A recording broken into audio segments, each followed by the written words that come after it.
Orang kadang kita ini sama Allah Subhanahu wa taala dituntut untuk membuktikan bakti kita sama orang tua itu di saat orang tua kita berbeda pendapat sama kita.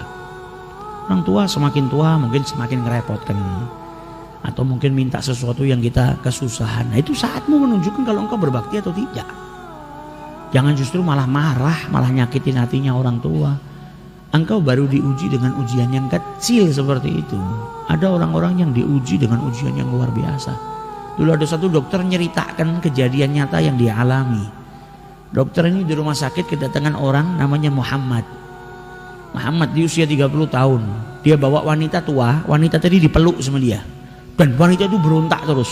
Mau buka jilbabnya, teriak-teriak, berontak kepingin lari. Dibawa ke rumah sakit, kata dokter perempuan tadi, ini siapa? Ini ibu saya. Lah kenapa kok sampai seperti ini? Ya ibu saya memang dari kecil lahir dalam keadaan kekurangan di akalnya. Kalau zaman sekarang kita nganggapnya orang sakit jiwa lah, ada kekurangan.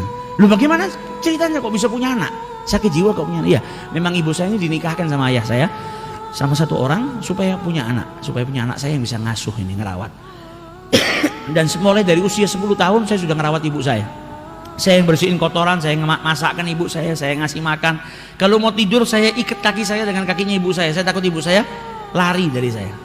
Saya takut keluar dari rumah nanti susah nyarinya. Makanya dia mau tidur diikat. Jadi anak yang soleh, yang luar biasa. Kita nggak dikasih sama Allah ujian seperti itu. Kita nggak dikasih ujian kita masih kecil. Ini anak diuji sama Allah punya ibunya dalam keadaan sakit jiwa. Mungkin kalau anak zaman sekarang sudah malu ngakuin ibunya.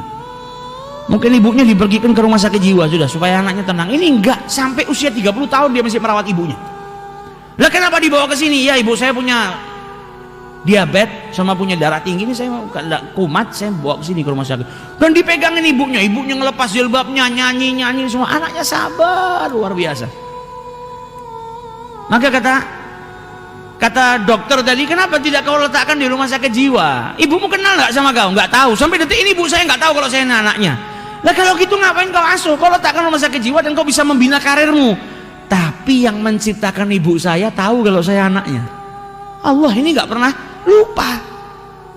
Allah nggak pernah lupa kalau saya ini anaknya ibu saya. Dan anak itu diwajibkan berbakti, wabil walidaini ihsana. Bagaimana mungkin saya mau merelakan pintu surganya Allah Subhanahu wa taala?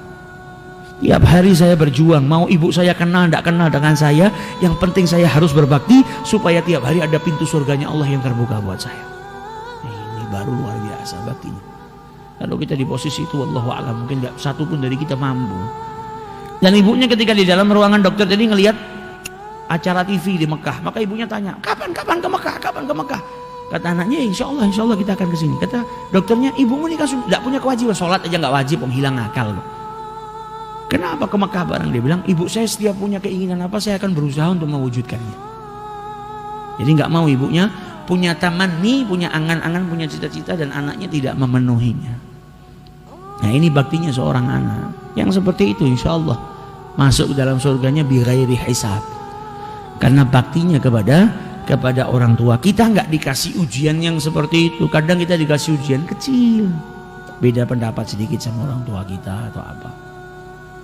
Kalau sampai kita nggak bisa menunjukkan, membuktikan bakti kita sama orang tua, ya rugi kita, rugi. Jadi apapun, bahkan dikatakan sama Nabi, wa in dzalama memang susah. Masa kita dizalimin kita suruh berbakti? Susah, karena imbalannya surganya Allah Subhanahu wa taala. Nggak gampang untuk dapetin surganya Allah Subhanahu wa taala.